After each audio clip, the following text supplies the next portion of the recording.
तो बेटा last video में हमने क्या क्या पढ़ा, लास्ट लेक्चर में हमने केवल बोर्स एटॉमिक मॉडल में बोर ने जो पॉइंट बताए 4, हमने उन्हें पढ़ा कि बोर ने क्या कहा।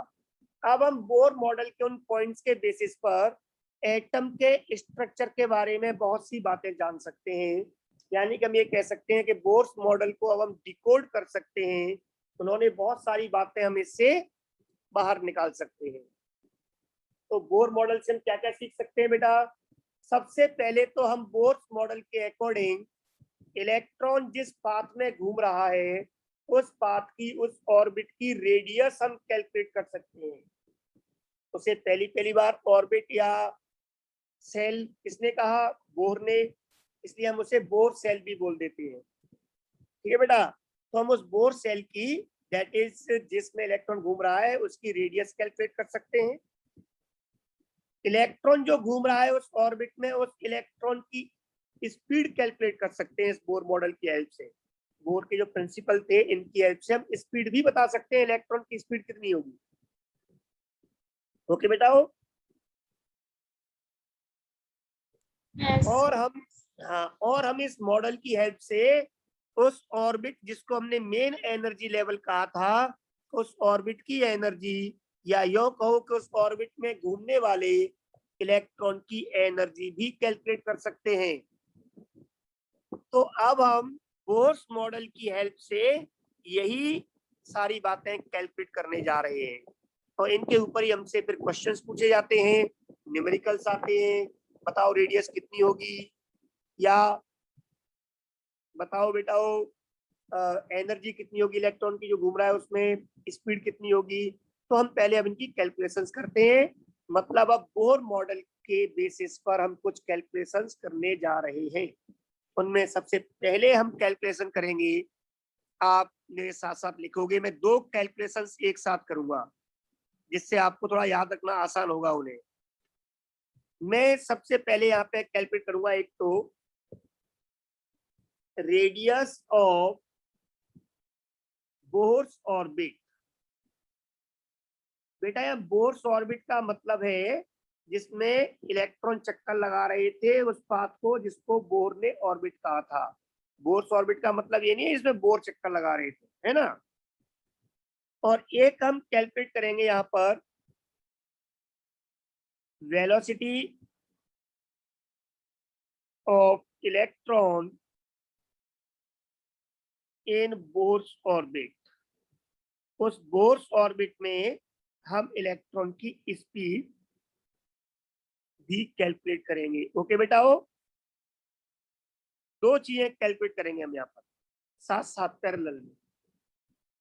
देखो ध्यान से आप लोग कैसे करते हैं कैलकुलेशन, बोर के मॉडल की हेल्प कैसे लेंगे हम। तो बेटाओ आपने पढ़ा हुआ है, अभी हमने पढ़ा according to Bohr's first hypothesis. First hypothesis का मतलब जो पहला मैथमेटिकल फॉर्मूला उन्होंने दिया, बेटा बताओगे कोई, क्या था वो? mv square is equal to kz square upon r. अरे वेरी गुड, शाबाश बेटा, अभी लिखा अभी हमने। और इसी तरह से अब मैं आपसे एक और क्वेश्चन पूछ रहा हूँ कि बोर्स की सेकंड हाइपोथेसिस क्या थी? mvr is equal to nh upon 2pi. mvr is equals to nh upon 2 pi। Very good बेटाओ। अब देखो इसमें दोनों कैलकुलेशन हम जो करते हैं वो सेम तरीके से ड्राइव करते हैं। ये इक्वेशन फर्स्ट है, ये इक्वेशन सेकंड है। अब आप ध्यान देना बेटा, इलेक्ट्रॉन का मास कांस्टेंट होता है, वो हमें याद होना चाहिए, पर अभी आपको हम लिखवा देंगे कि एक कांस्टेंट है। जिस एटम में हम कैलकुलेट कर रहे हैं उसका एटॉमिक नंबर भी कांस्टेंट होगा। इलेक्ट्रॉन का चार्ज भी फिक्स होता है, बता दी मैंने वैल्यू आपको अभी, 1.6 इंटू 10⁻⁻⁹ कूलम। तो यहाँ पर केवल 2 चीजें हैं जो वेरी कर रही हैं, जो चेंज हो रही हैं। एक है वेलोसिटी और एक है रेडियस, इलेक्ट्रॉन की वेलोसिटी और उस ऑर्बिट की रेडियस।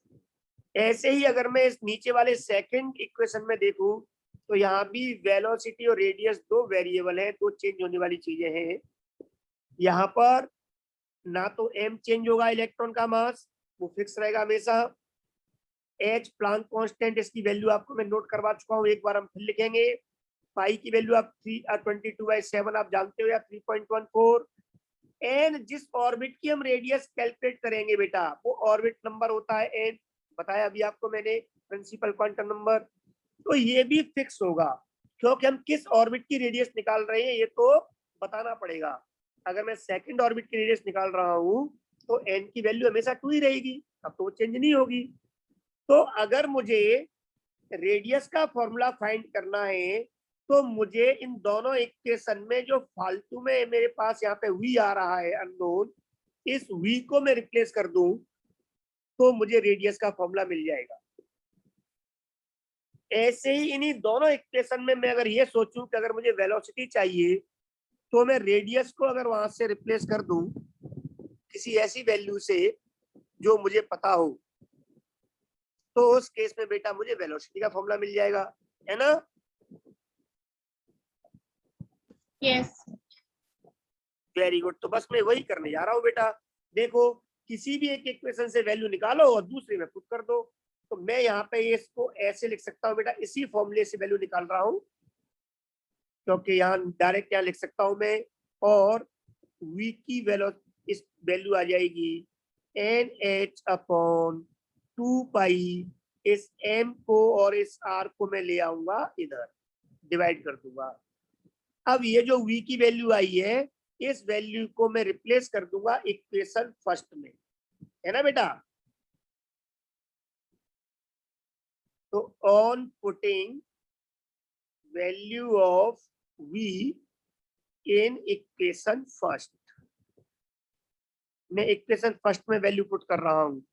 तो बेटा वैल्यू पुट करने पे क्या होगा, m v की वैल्यू क्या है, NH/2 पाई इस पूरे का क्या हो जाएगा, स्क्वायर, क्योंकि यहाँ पे क्या है, v स्क्वायर है बेटा, दिख रहा है ना आपको।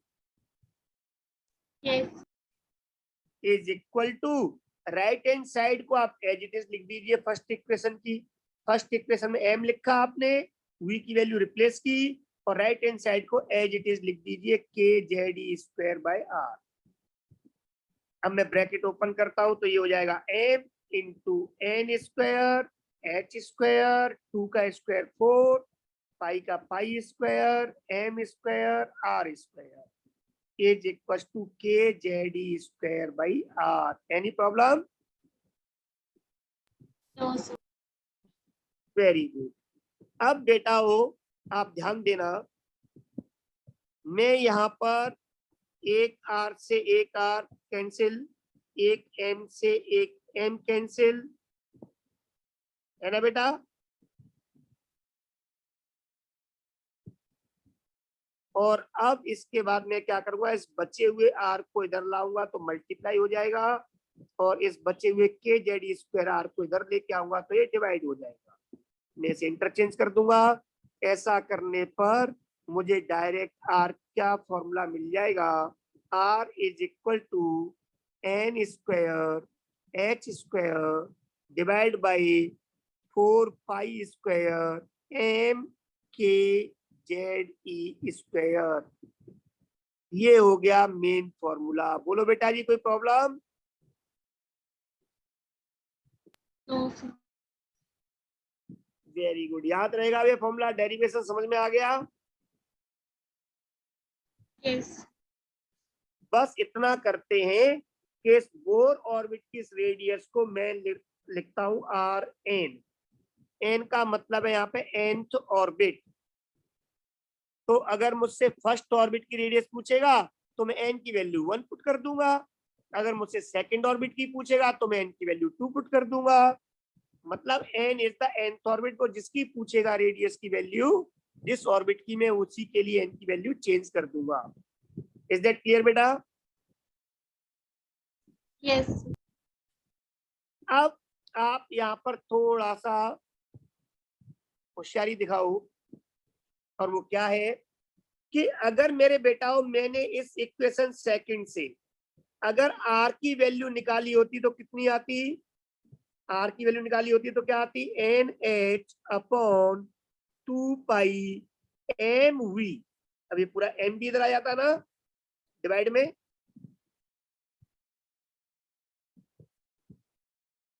बोलो बेटा। Yes, sir. तो जब मैंने V की वैल्यू पुट की तो मुझे रेडियस का फॉर्मूला मिल गया, और जब मैं रेडियस की वैल्यू पुट करूंगा तो मुझे वेलोसिटी का फॉर्मूला मिलेगा कि नहीं मिलेगा। Yes, sir. तो मैं यहाँ पे लिख सकता हूँ, on putting value of R in equation first. मैं अब इक्वेशन फर्स्ट में R की वैल्यू पुट करूंगा, तो इक्वेशन फर्स्ट क्या है, left hand side MV square is equal to right hand side में क्या है, KZ स्क्वायर बाय R।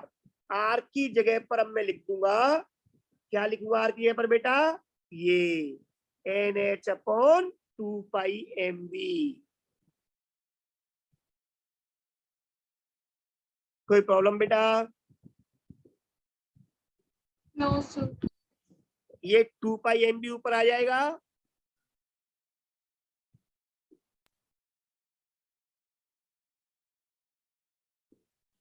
तो डिवाइड के अपॉन फिर डिवाइड हो रहा है तो ऊपर पहुंच जाएगा बेटा। Yes. अब यहाँ पर आप देख सकते हो लेफ्ट हैंड में M है मास, राइट हैंड में मास, कैंसिल हो जाएगा। लेफ्ट हैंड में 2 V है, V स्क्वायर, तो एक V से एक V कैंसिल हो जाएगा। लो साहब फॉर्मूला बन गया हमारे सामने, आ गया formula, V is equal to, अब इस 2 पाई को हम आगे ले आते हैं, 2 पाई KZE स्क्वायर बाई NH। आ गया बेटा वेलोसिटी का फॉर्मूला। Yes, sir. कुछ लोग इस वेलोसिटी के फॉर्मूले को भी क्या करते हैं, VN लिख देते हैं। N का मतलब nth ऑर्बिट में रेडियस, VN का मतलब nth ऑर्बिट में रेडियस। तो आपने क्या देखा, बोर ने जो हमें पॉइंट दिए, उन्हीं पॉइंट फर्स्ट और सेकंड हाइपोथेसिस की हेल्प से हमने थोड़ा मैथमेटिकल अप्रोच की हेल्प से, कोई नया रूल यहाँ पर रूल नहीं लगाया, कोई नया कंसेप्ट अप्लाई नहीं किया, केवल अपने बेसिक मैथ की हेल्प से हमने रेडियस और इलेक्ट्रॉन की वेलोसिटी के फॉर्मूले बना लिए, और जिनकी हेल्प से हम लोग किसी भी ऑर्बिट में, nth ऑर्बिट में इलेक्ट्रॉन की वेलोसिटी पता कर सकते हैं, स्पीड, और हम उस ऑर्बिट की रेडियस भी कैलकुलेट कर सकते हैं। इज दैट क्लियर बेटा। Yes. तो इतना नोट कर लिया आपने, Yes, sir. ये दोनों फॉर्मूले याद कर लोगे आप। Yes, sir. Yes. Yes, sir. ये इसमें जो डेरिवेशन किया है ना बेटा मैंने, अब आपको कुछ बातें और सीखना, आप सीखो साथ साथ। वो ये है कि अगर आपको सिर्फ स्कूल एग्जाम देना है, बोर्ड एग्जाम, तब तो आप लोगों से डेरिवेशन पूछेगा, drive formula of radius of bore, आपका बोर ऑर्बिट या nth ऑर्बिट, तो आपको ड्राइव करना पड़ेगा, या आपसे पूछ सकता है बोर्ड में या स्कूल एग्जाम में। लेकिन अगर आप कॉम्पिटिटिव एग्जाम की बात करो, जैसे जेई नीट, तो वहां पर तो बेटा वो डेरिवेशन नहीं पूछता। इसका मतलब ये हुआ, उन एग्जाम्स के नजरिए से केवल जो मैंने बॉक्स में आपके फॉर्मूले बनाए हैं फाइनल, अगर आपको ये फॉर्मूले और इसमें जो यूज हो रहे हैं टर्म्स, इनकी वैल्यू, इनके मतलब अगर आपको याद रहेंगे, तो इतने से ही आपका जेई नीट एडवांस मेंस, आपका केवीपीवाई, कोई भी एग्जाम आपका क्लियर हो जाएगा। तो डेरिवेशन आपके लिए इतना जरूरी नहीं है। Is that clear. Yes. तो ये तो केवल साइकोलॉजिकल इफेक्ट है कि आपको पता लगे सर ने ड्राइव करके बताया हमें, इसलिए। तो आगे बढ़े अब। Yes. Yes, अब sir. इसमें, हाँ, अब इसमें कुछ प्यारी प्यारी बातें बताते हैं। जब भी आप लोगों से एग्जाम में क्वेश्चन पूछा जाएगा बेटा, और मान लो चाहे वो बोर्ड हो चाहे कंपटीशन हो, अगर आपसे न्यूमेरिकल पूछा जाता है कि नहीं साहब एग्जैक्ट वैल्यू बताओ रेडियस की कितनी होगी, कि उसने कोई एलिमेंट का नाम दे दिया कि बताओ हाइड्रोजन के सेकंड ऑर्बिट की रेडियस कितनी होगी, उसने आपसे पूछ लिया, तो आपको वैल्यू बतानी पड़ेगी।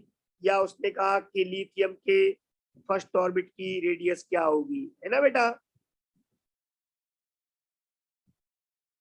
Yes. तो आपको बतानी पड़ेगी ना, आपको कैलकुलेशन करनी पड़ेगी। तो उस कैलकुलेशन में आप कुछ कैलकुलेशन ऐसी होंगी जो आप हमेशा करोगे, बार बार करोगे और टाइम भी वेस्ट करोगे। हम उस टाइम को बचा सकते हैं अभी अपनी इस प्रैक्टिस में जब पढ़ रहे हैं, उस समय हम कुछ ऐसे काम करें कि हमारा एग्जाम टाइम पर कैलकुलेशन में मिस्टेक भी कम से कम हो, गलतियों की जो है पॉसिबिलिटी वो भी कम से कम हो, और हमें कम से कम टाइम लगे क्वेश्चन सॉल्व करने में। ऐसा हम चाहेंगे कि नहीं चाहेंगे बेटा? Yes. Yes, sir. मतलब कुल मिला के आप ये कहो कि आप एक क्वेश्चन करो जिसको सॉल्व करने में आपको 5 मिनट लग जाए, और उसमें गलती की संभावना भी ज्यादा हो कि वो गलत भी होने के चांस हो, और एक तरीका वो हो जिसमें आप लोग थोड़ी सी मेहनत करके एक ऐसे तरीके बना लो कि आपका वो एक क्वेश्चन 5 मिनट वाला है वो 1 मिनट में ही हो जाए, या 1 मिनट से भी कम टाइम में हो जाए, और गलती के चांस भी नेग्लिजिबल। वो बढ़िया है ना। Yes. तो ऐसी मेहनत हम कैसे करेंगे, देखो ध्यान से।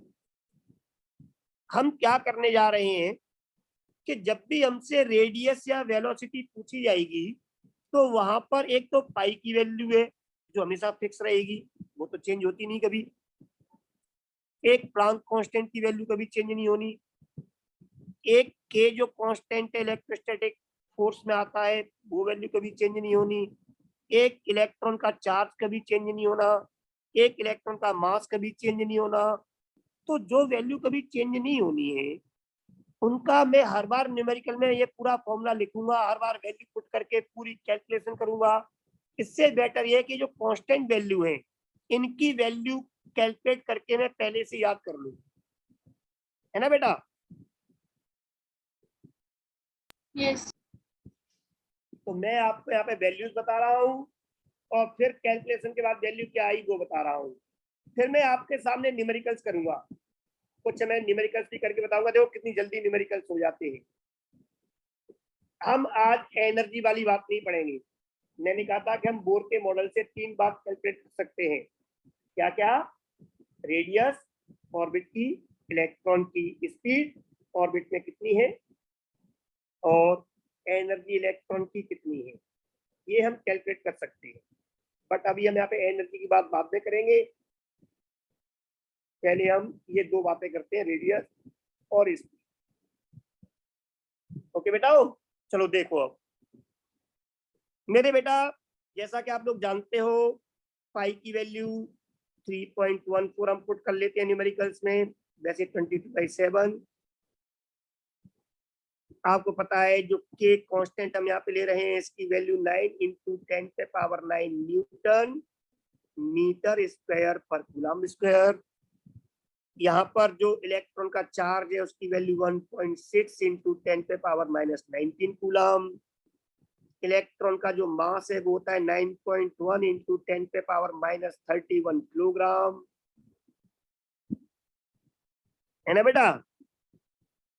प्लांक कांस्टेंट H होता है, इसकी वैल्यू होती है 6.626 × 10⁻34 जूल सेकेंड। मैंने सारी वैल्यू जो लिखी है वो सब SI सिस्टम में लिखी है, मतलब MKS सिस्टम। ओके बेटाओ। Yes. तो आप देखोगे कि अगर मैं इन वैल्यूज को यहाँ पर पुट करूं इन फॉर्मूलों में तो मुझे वैल्यू कितनी मिलेगी, आप देखो। ऑन पुटिंग above values,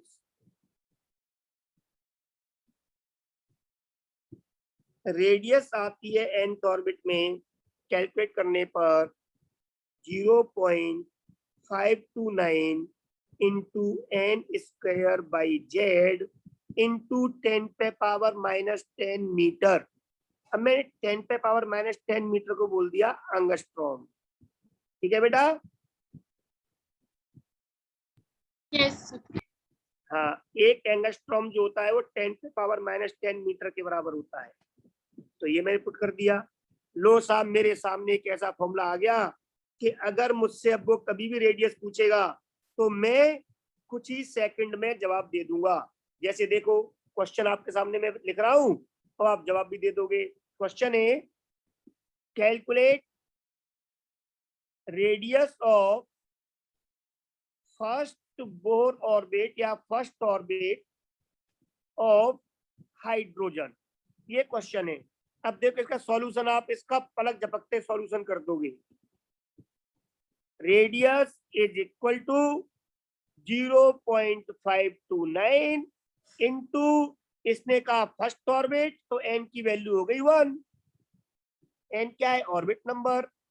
और फिर उसके बाद में एन का स्क्वायर, मतलब एक का स्क्वायर अपॉन, देखो एन स्क्वायर कर दिया मैंने, अपॉन जेड। जेड क्या होता है? Atomic number. तो हाइड्रोजन का एटॉमिक नंबर होता है 1, तो अपॉन 1 कितना आ गया? 0.529 एंगस्ट्रॉम। बेटा सॉल्व करने में टाइम लगा क्या? No, sir. और अगर मैंने ये वैल्यू पहले से याद नहीं की होती, मुझे केवल रेडियस का यही फाइनल फॉर्मूला याद होता, तो मुझे इसी क्वेश्चन को सॉल्व करने के लिए क्या करना पड़ता? ये सारी वैल्यूज इस फॉर्मूले में पुट करनी पड़ती, फिर कैलकुलेशन करनी पड़ती, तब जाकर मेरा ये आंसर आता। बात समझ में आ गई? Yes, sir. इसीलिए हम ये काम करके रखते हैं कि ये काम हम पहले से कर सकते हैं, एग्जाम टाइम पे कम टाइम लगेगा, इजीली सॉल्व हो जाएगा। ऐसे ही अगर मैं वेलोसिटी के लिए करूं तो फॉर्मूला क्या बनेगा? वेलोसिटी के लिए फॉर्मूला बनता है v velocity in nth orbit is equal to, electron की वेलोसिटी है वो है 2.188 into 10⁻6 into Z by n metre पर सेकेंड। बेटा बात समझ में आ गई? Yes, sir. अगर मान लो यही क्वेश्चन आपसे पूछता कि आप रेडियस के बाद अब इस इलेक्ट्रॉन की फर्स्ट ऑर्बिट में स्पीड क्या होगी, तो अब हाइड्रोजन के लिए Z1 पुट करते, फर्स्ट ऑर्बिट के लिए N1 पुट करते, आंसर आ गया कि हाइड्रोजन के फर्स्ट ऑर्बिट में इलेक्ट्रॉन की स्पीड 2.188 इंटू 10⁻6 मीटर पर सेकेंड होगी। बात समझ में आ गई? Yes, sir. तो न्यूमेरिकल्स आसान हो गए बेटा? Yes. Yes, sir. Very good. अब इसमें एक प्यारी सी बात करके हम यहाँ पर, बस देखो वो क्या है, बस एक बात आपको हमेशा याद रखनी है। मैं अलग अलग कलर से इसको लिखूंगा करके, बहुत ज्यादा इंपॉर्टेंट है। मैं अब इस पे ग्रीन पेन से लिख देता हूँ नोट, ठीक है बेटा? हो फिर लिख देता हूँ ब्लैक मार्कर से नोट। बहुत ज्यादा इंपॉर्टेंट पॉइंट है, ये कभी दिमाग से नहीं निकलना चाहिए। और वो क्या है कि ये जो भी फॉर्मूले, रेडियस, इलेक्ट्रॉन की स्पीड, जो भी आप निकालोगे, अप्लाई करोगे, ये किसके लिए अप्लाई करोगे, ये आपके लिए जानना बहुत जरूरी है।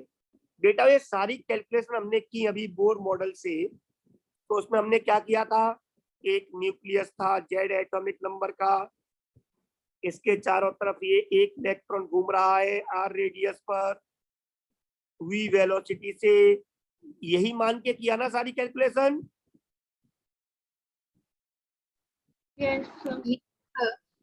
मतलब केवल एक इलेक्ट्रॉन एटम में मान करके सारी कैलकुलेशन की है। सारे फॉर्मूले जो बने हैं उनमें एक ही इलेक्ट्रॉन लिया था हमने केवल।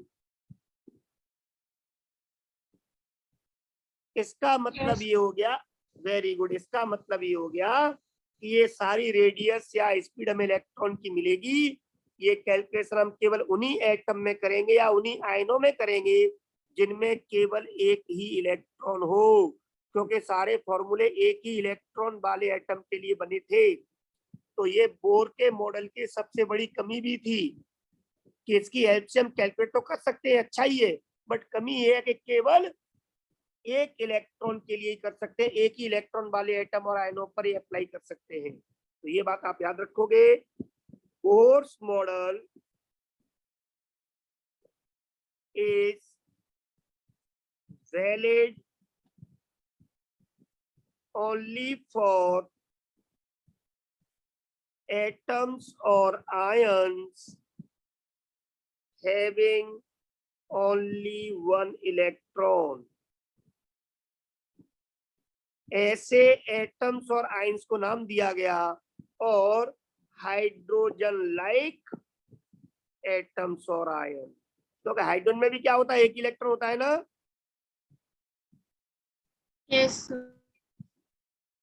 तो एक इलेक्ट्रॉन वाले जो होंगे हाइड्रोजन लाइक, हाइड्रोजन जैसे एटम्स और आयंस होंगे, केवल उन पर ही आप बोर मॉडल अप्लाई कर सकते हो। या यूं के बोर मॉडल के अकॉर्डिंग उनके ऑर्बिट की रेडियस या उसके इलेक्ट्रॉन की स्पीड या एनर्जी कैलकुलेट कर सकते हो। ओके बेटा हो।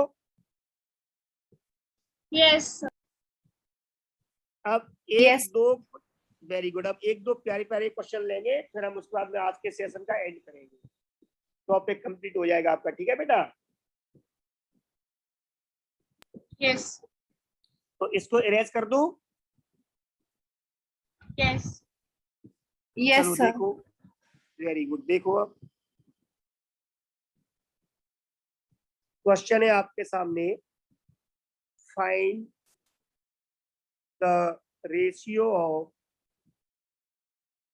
Radii of first, second and third orbit of hydrogen.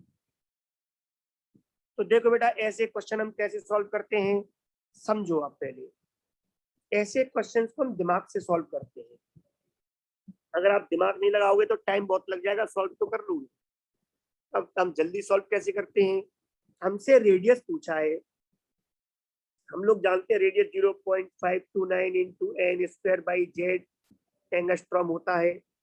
अब इसमें हमसे हर बार फर्स्ट ऑर्बिट पूछा है जिसके लिए एन की वैल्यू 1 होगी, सेकेंड ऑर्बिट एन की वैल्यू 2, थर्ड ऑर्बिट एन की वैल्यू 3, इसके लिए हमसे पूछा है। लेकिन हर बार हाइड्रोजन के लिए बात की है, मतलब जेड कांस्टेंट है ना बेटा, और 0.529 तो फिक्स वैल्यू है ही एंगस्ट्रॉम, है ना बेटा। तो मैं तीनों बार तीनों की अलग अलग रेडियस निकालूं, फिर उनका रेशियो निकालूं। इससे बेटर ये है कि रेशियो के लिए मैं फॉर्मूला बना सकता हूं कि अगर जेड कांस्टेंट है, ये कांस्टेंट है, हर बार ये वैल्यू सेम आएगी, एन चेंज होगा बस, तो मैं कह सकता हूं कि R proportional to n square. N change होगा तो आर चेंज होगा, इसीलिए रेशियो बन जाएगा R1 is to R2 is to R3।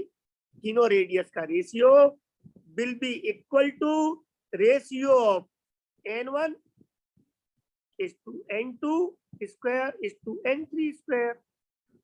जिस तरह से n का वैल्यू चेंज होगी वैसे ही रेडियस चेंज होगी।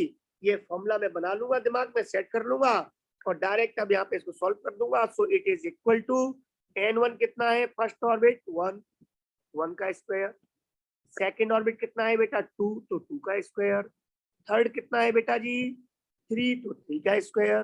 तो कितना आ गया, the ratio of the radii, सभी की रेडियस का रेशियो 1:4:9। ये आंसर हो गया। बोलो बेटा कोई problem. No, sir. Very good, ऐसे दिमाग लगाते हैं। चलो एक क्वेश्चन मैं आपको और बताऊंगा, फिर आप लोग उसके बाद आप बताना। ये लास्ट क्वेश्चन बता रहा हूं मैं आपको, उसके बाद फिर हम कल बात करेंगे नेक्स्ट सेशन में। ओके बेटा हो, इसकी प्रैक्टिस करना। कल हम नेक्स्ट वीडियो में क्वेश्चंस करेंगे बहुत सारे, और सिर्फ रेडियस और स्पीड से रिलेटेड क्वेश्चंस ही करेंगे कल, और कुछ नहीं, ठीक है बेटा। Okay.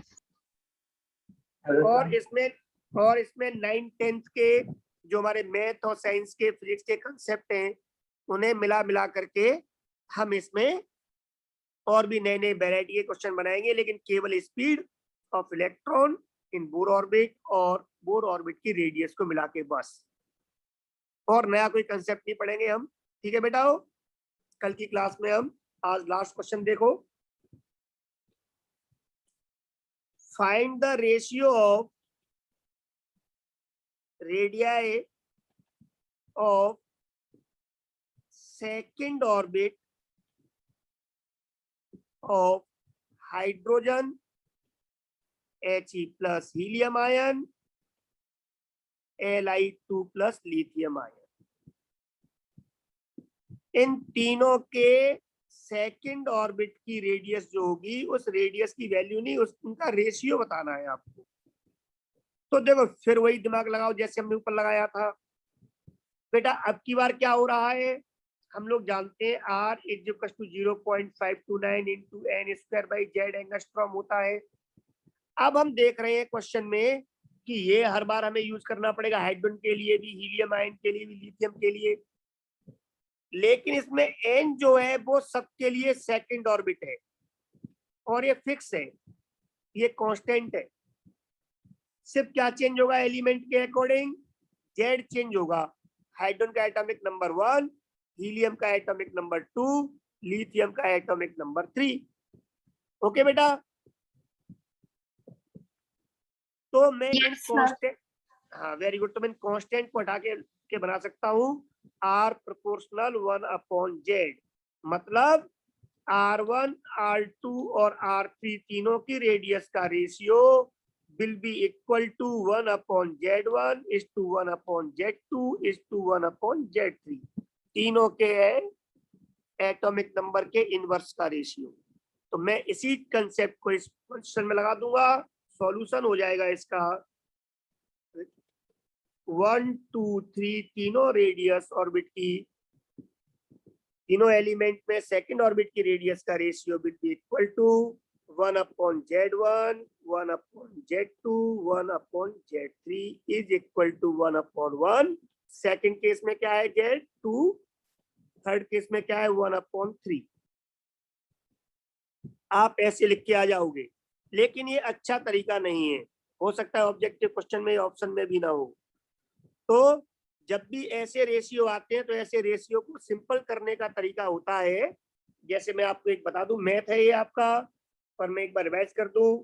अगर कहीं लिखा हो 1/A is to 1/B, इसको मुझे सिंपल रेशियो में चेंज करना हो, कितने भी हो यहाँ पर, तो इसको सिंपल रेशियो में चेंज करने के लिए हम इसको मल्टीप्लाई कर देते हैं। LCM ऑफ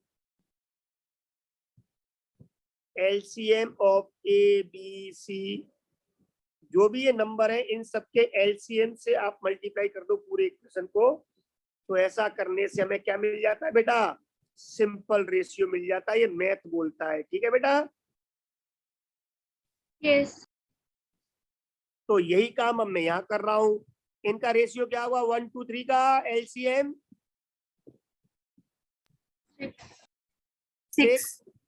वेरी गुड, तो 6 से अब कर दो मल्टीप्लाई, तो क्या बनेगा ratio 6:3:2 and it is your best answer. Okay बेटा हो, यस यस सर। तो आपने रेडियस की वैल्यू या उसके रेशियो, इसी तरह से हम वेलोसिटी के लिए भी क्वेश्चंस बना सकते हैं, और बहुत सारे क्वेश्चंस इसमें हम इंक्लूड करके नई नई टाइप बना करके पुराने कंसेप्ट यूज करके हम क्वेश्चंस करेंगे नेक्स्ट सेशन में। ओके बेटा हो, ओके सर। ये अच्छे से पढ़ के याद रखना। तब तक के लिए बाय बाय, टेक केयर। हाँ बेटा, थैंक यू बोलो सर। बेटा। सर कल भी क्लास होगी तो हाँ बेटा, कल क्लास होगी, कल कंफर्म क्लास होगी। टाइमिंग आपकी फिक्स है 3:15 बजे से, लेकिन हो सकता है कि टाइमिंग थोड़ा बहुत आगे पीछे भी मैं कर दूं, तो ग्रुप में मैसेज डाल दूंगा। और ओके। कल क्लास बेटा हो सकता है कि 2 घंटे की क्लास हो, ओके सर। है ना बेटा, क्योंकि हमें सिलेबस थोड़ा जल्दी करना है। हमारा एक बैच बहुत आगे निकल चुका है, आपको हमें उसके बराबर करना है, तो थोड़ी मेहनत बराबर कर लो, ठीक है बेटा। ओके। जब भी टाइम मिले तब। तो कल क्लास जरूर होगी, लंबी क्लास भी हो सकती है, और मिस मत करना। Bye bye, take care. Thank you sir. Okay बेटा, वेलकम।